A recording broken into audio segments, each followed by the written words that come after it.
Mark's News Headlines. Bangladesh একটি নতুন সামাজিক চুক্তির সন্ধিক্ষণে দাঁড়িয়ে আছে বলে জানিয়েছেন প্রধান উপদেষ্টা অধ্যাপক ডক্টর মোহাম্মদ ইউনূস। কাতারে আর্থনা সামিটে যোগ দিয়ে তিনি বলেন, পরবর্তী প্রজন্মের জন্য সমৃদ্ধ, সহনশীল ও টেকসই ভবিষ্যৎ রেখে যেতে হবে। জাতীয় ঐক্যমত্য কমিশনের সঙ্গে তাড়াহুড়ো করে আলোচনা শেষ করতে চায় না বিএনপি। রাজনৈতিক দলগুলোর সঙ্গে আলোচনায় অনেক নতুন প্রস্তাব এসেছে জানান জাতীয় ঐক্যমত্য কমিশনের সহসভাপতি অধ্যাপক আলী রিয়াজ।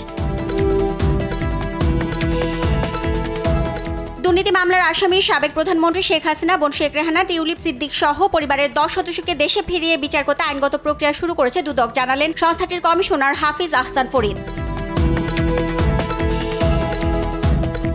জুলাই আগস্টে চাংখারপুলে আনাস সহ 6 জনকে হত্যা মামলায় পুলিশ সদস্য আরশাদ, সুজন, ইমন, নাসিরকে ট্রাইব্যুনালে হাজির করা হয়েছে। এ মামলায় আজ আনুষ্ঠানিক অভিযোগ দাখিলের কথা থাকলেও সময় নেবে প্রসিকিউশন।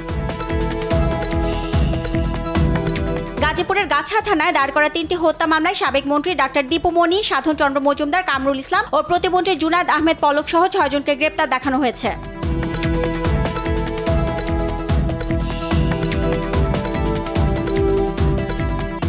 মৃত্যুদণ্ডের বিরুদ্ধে জামায়াত নেতা এটিএম আজহারুল ইসলামের পরবর্তী আপিল শুনানি আগামী 6 মে। ওই দিন প্রধান বিচারপতির নেতৃত্বাধীন সুপ্রিম কোর্টের আপিল বিভাগের পূর্ণাঙ্গ বেঞ্চ শুনানি করবেন।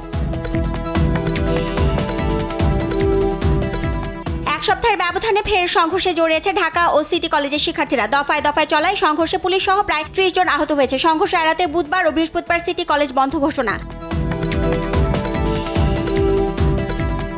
দ্বিতীয় দিনের মতো শাটডাউন কর্মসূচি পালন করছে সুনামগঞ্জ মেডিকেল কলেজের শিক্ষার্থীরা। দ্রুত হাসপাতাল চালু সহ সব দাবি না মানা পর্যন্ত ক্লাস বর্জন করবেন তারা। একাডেমিক ও প্রশাসনিক কার্যক্রমও বন্ধ।